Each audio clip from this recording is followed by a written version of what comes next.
Prova de redação da UERJ. O que você achou? Me diz. Eu achei tranquilo. Afinal, o tema nós já tínhamos falado aqui no canal e eu gravei um podcast falando sobre esse texto. Então vem comigo, vem saber um pouco mais sobre o que eu achei, o que eu pensei sobre esse tema de redação da UERJ 2021, já pensando em 2022. Vem!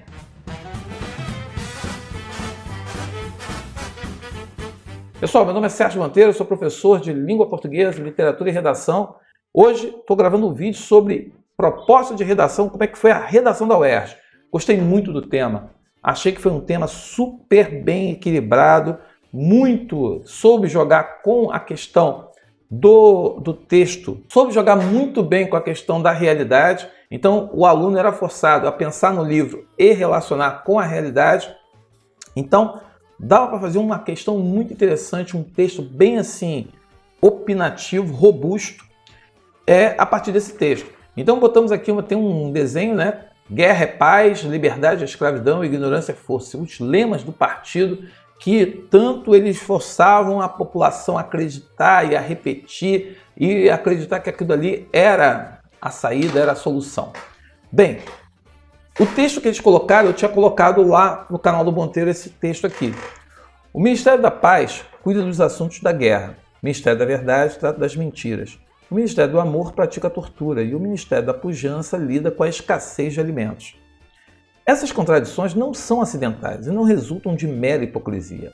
São exercícios deliberados de duplo pensamento, pois somente reconciliando contradições é possível exercer o poder de modo indefinido. É a única maneira de quebrar o antigo ciclo. Se quisermos evitar para sempre o advento da igualdade entre os homens, se quisermos que os autos, como os chamamos, mantenham para sempre suas posições, o estado mental predominante deve ser forçosamente o da insanidade controlada. Veja bem, o tema a partir desse texto está aqui. O advento das fake news como arma política, que também podemos chamar de mentiras programadas, já era denunciado por George Orwell em 1948, quando escreveu 1984. A partir da leitura do romance, escreva uma redação dissertativa argumentativa com 20 a 30 linhas em que se discuta a seguinte questão: a mentira programada é uma arma política válida para conquistar o poder e sustentá-lo? Seu texto deve atender à norma padrão da língua portuguesa, conter um título, além de ser inteiramente escrito com caneta. Então tem três informações aqui que são importantes. Primeiro, a língua portuguesa, norma padrão. Isso aí já é um critério de avaliação, vale 2 pontos. Conter um título. Se eu não botar, claro que você vai perder ponto, porque está aqui falando que você tem que conter um título. Então, você tem que botar o título. Não é que vai ser anulada ou não vai ser lida. Não, vai ser lida, mas você vai perder ponto. E além de ser escrito com caneta. Quer dizer, quem escreveu a lápis, começou a passar a caneta e não fez o resto, também vai perder ponto, porque está pedindo a caneta. Por isso que o coordenador dizia que a pessoa, quando fosse escrever a redação, ela já deveria não fazer rascunho, mas escrever logo a caneta já na folha, porque talvez não desse tempo de fazer a prova. Bem, mas vamos lá. A mentira programada é uma arma política válida para conquistar o poder e sustentá-lo? Veja que a primeira coisa que a gente tem que pensar e refletir aqui é o fragmento do texto que eles colocaram, em que ele coloca, pois somente reconciliando contradições é possível exercer o poder de modo indefinido. Então a gente não pode, eu não posso deixar clara a contradição, eu tenho que juntar as contradições, eu tenho que tratar como se fosse algo comum. E aí é a única maneira de quebrar o antigo ciclo. Se quisermos evitar para sempre, o advento da igualdade entre os homens, se quisermos que os autos, como chamamos, mantenham para sempre suas posições, o estado mental predominante deve ser forçosamente da insanidade controlada. Ou seja, quem são os autos? São os ricos, os bilionários? Veja, recentemente um empresário brasileiro que foi candidato a presidente disse que aumentar a taxação dos ricos é deixar os ricos mais pobres. Quer dizer, ele em vez de faturar 20 milhões, ele só ia faturar 17 milhões e meio. Esses 2 milhões e meio, ele está mais pobre.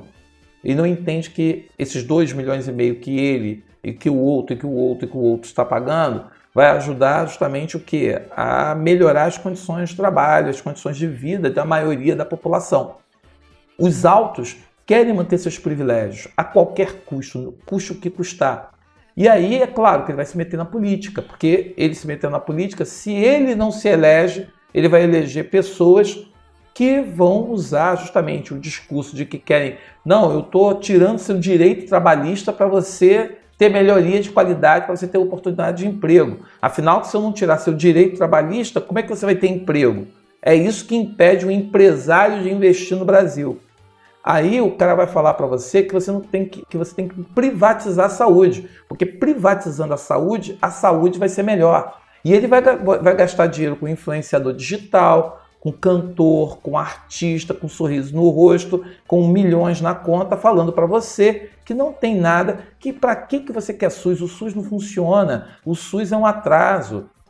E você vai falar, aí você vê o cara que não tem dinheiro para pagar plano de saúde, dizendo que é a favor da privatização da saúde. É aquela coisa. Esse aí é o duplo pensamento. Aí você tem um cara que vai segurar a Bíblia, mas vai falar que você tem que ter arma para matar.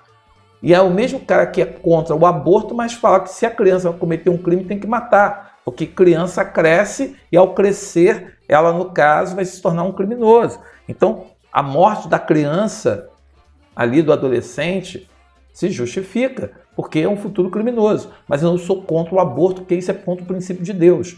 Então esse duplo pensamento, ele que é tão predominante na nossa sociedade, ele está aí. E ele se constrói.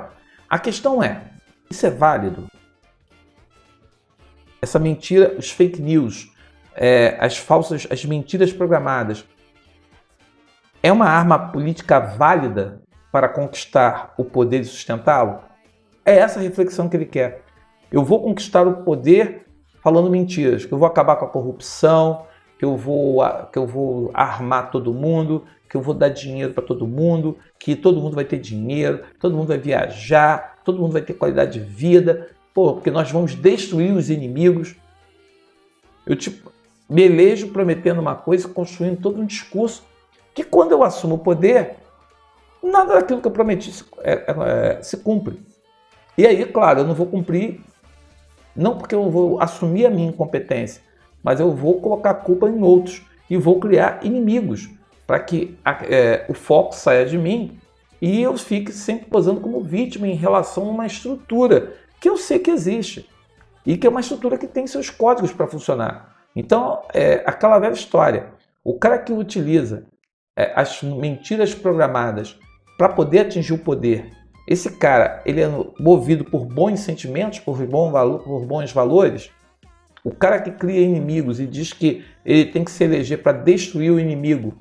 E aí o inimigo é aquele cara que faz a crítica, é a oposição, é o sujeito que tem uma postura contrária à posição política, que se você tem dentro de um processo histórico, você no caso, falar que atacar essas pessoas, perseguir essas pessoas é algo legítimo, quando nós sabemos que na democracia, a democracia ela dá liberdade de expressão e a pessoa pode expressar seu posicionamento. A pessoa não é proibida de mostrar que ela tem um pensamento diverso do outro.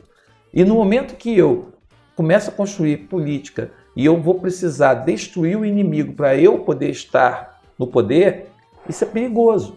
Porque o meu aliado de hoje pode se tornar o meu inimigo de amanhã.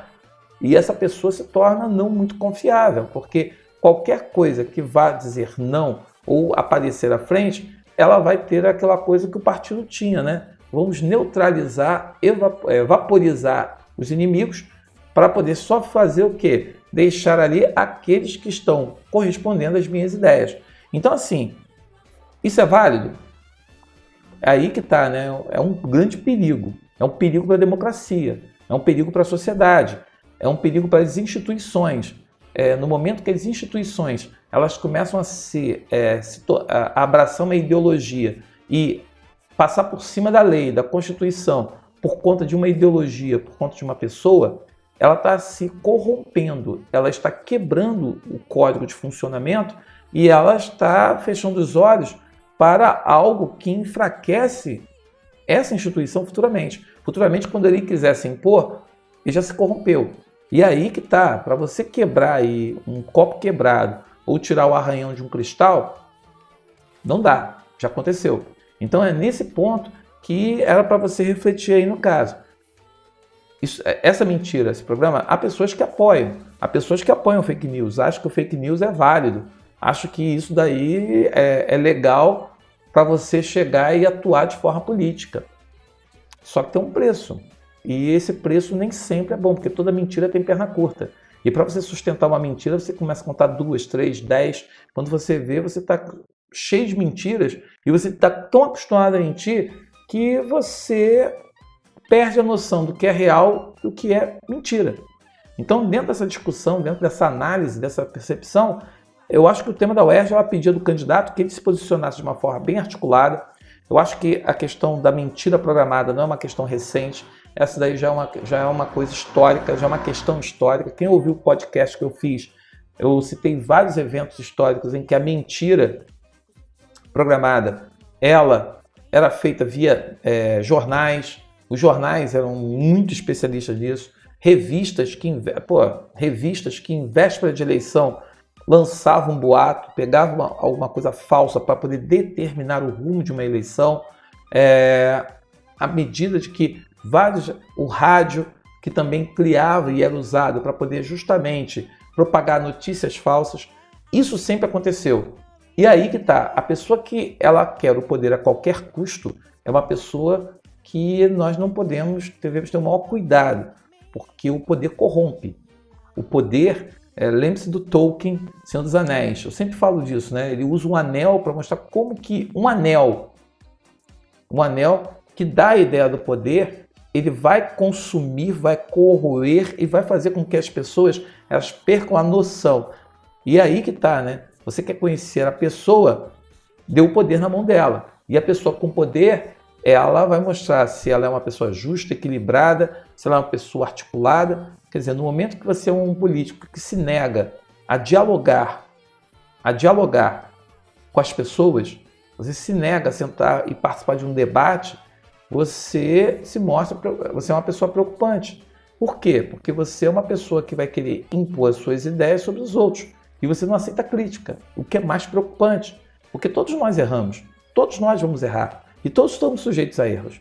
E esses erros, por isso que nós precisamos de uma oposição. Nós precisamos de pessoas que estejam do outro lado para sinalizar aquilo que são desvios, exageros, que são destemperos e que são perigosas para a sociedade como um todo. Eu não posso ter ali apenas pessoas balançando a cabeça, sendo puxa-saco e sendo bajulador.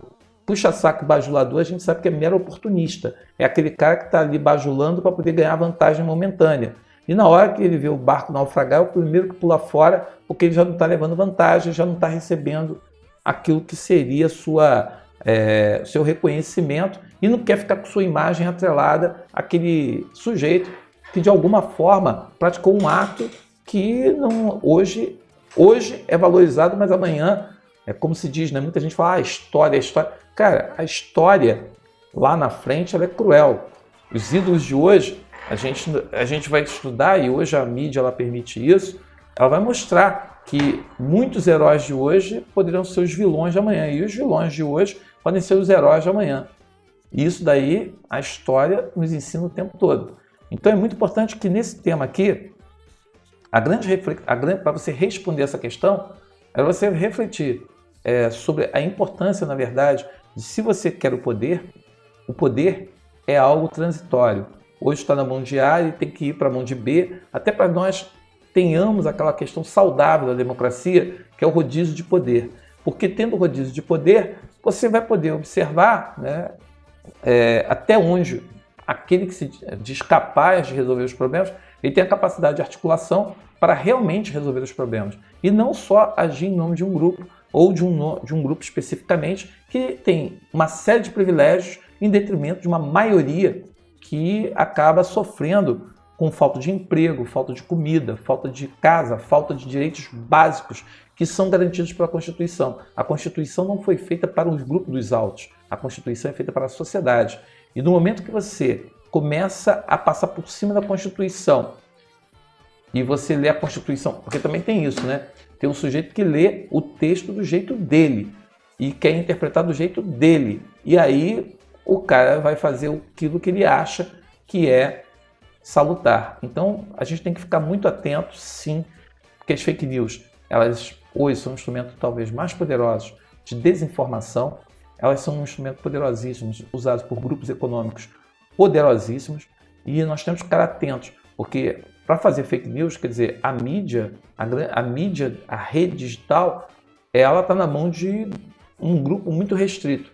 E esse grupo, ele joga junto com os poderosos, aqueles que têm o poder, o dinheiro, a grana, e eles vão jogar de acordo com aquilo que são as vantagens que eles esperam obter desses governos e desses grupos, porque são esses grupos que injetam dinheiro e que fazem a fortuna e que fazem os caras ganharem ainda mais dinheiro.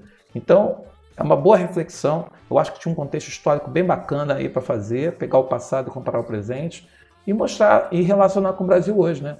Onde duplo pensamento diz que o bom para o trabalhador é não ter direito, que você, trabalhador, é parceiro, que o lucro é meu, mas o prejuízo é nosso. E que você, se você perdeu o emprego, você perdeu o emprego porque, pô, sabe como é que é, né? Você não tem competência, você não tem mérito. E faz parte. Então o cara vende um discurso aí em que ele diz que ele quer uma nova sociedade reproduzindo os valores mais antigos e perversos do imperialismo e de um movimento escravo, sem cor e sem definição de classe. Muita gente formada em faculdade está descobrindo que não é rico, é só assalariado ou prestador de serviço. Você não é rico. Deixa de entrar o dinheirinho na conta para ver qual é a sua real condição. Pessoal, tema muito bom. Espero que vocês tenham feito. Espero que essa reflexão aí ajude você a pensar melhor. Valeu? Até a próxima. Tamo juntos. Até lá.